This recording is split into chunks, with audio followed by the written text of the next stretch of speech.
సలకలకొండన పులి చనిపోయింది. ఏమో తెలీదు, నైట్ చనిపోయినట్లుంది. ఈ పొలము ఆయన ఇక్కడ చేనులోకి వచ్చి చూస్తే 3 గంటలప్పుడు 2:30 అప్పుడు చూస్తున్నాడు చనిపోయింది. ఊర్లోకి వచ్చి చెప్పినాడు. ఇక్కడ 5 ఉన్నామండి. కంప్లైంట్ ఇచ్చినాం కానీ వాళ్ళు ఏమో సొంతం చేయలేదు దాన్ని. భయం ఉందండి. మేకల్ని గొర్రెల్ని తినింది,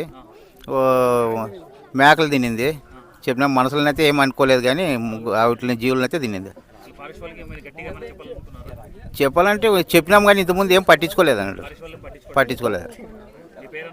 తిక్కయ్య సలకలకొండకు రావడం జరిగింది. ఇక్కడ గ్రామాల్లో దాదాపు 3 నుంచి 4 సంవత్సరాల వరకు దాదాపు 5 చిరుత పులులు ఉన్నాయి. చాలాసార్లు మీడియాలో రావడం కూడా జరిగింది. ఇక్కడ ఏమంటే ఊర్లో ఉండే వాళ్ళు చాలా భయాందోళనకు పాల్పడుతున్నారు, చాలా భయపడుతున్నారు కూడా. ఎందుకంటే ఈరోజు ఇది దెట్ట ఇక్కడ పడింది, కానీ ప్రజలకు ఇక్కడ ఉండేవాళ్ళు గ్రామస్తులు కానీ పొలంలో పనిచేసే వాళ్ళు కూడా చాలా భయపడుతున్నారు. ఈరోజు పులి ఇట్లా జరిగింది, కానీ రేపొద్దున పిల్లలకి కానీ జంతువులకు కానీ మేకలు గీగలు సాక్కుని ఉంటారు. పిల్లలకి పనికి చేసే వచ్చినప్పుడు చాలా ఇబ్బంది కూడా పడతారు వాళ్ళు. ఇంకా 4-3 ఉన్నాయని చెప్తున్నారు. ఫారెస్ట్ వాళ్ళు ఏం నిద్రపోతున్నారా? ఈరోజు పులికి జరిగింది, ఏం కనపడడం లేదు.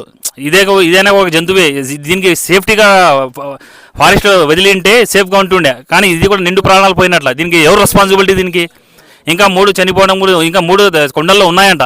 అది కూడా వెంటనే ఫారెస్ట్ ఆఫీసర్ పట్టుకోవాలా.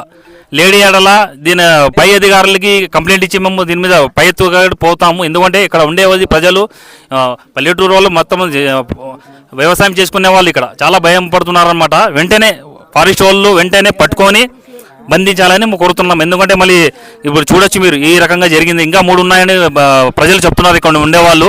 మన ఫారెస్ట్ వాళ్ళు వెంటనే దీని మీద చర్యలు తీసుకోవాలి. అలాగే సబ్ కలెక్టర్ గారు కూడా వెంటనే చర్యలు తీసుకోవాలి. ఎందుకంటే ఎంత పెద్ద ఉంది చూడొచ్చు ఇది. అలాగే పిల్లలకి ఏమైనా పెట్టుకుంటే దీనికి ఎవరు రెస్పాన్సిబిలిటీ? అందుకే దీని మీద వెంటనే చర్యలు తీసుకుని వెంటనే యాక్షన్ తీసుకోవాలని కోరుతున్నాం.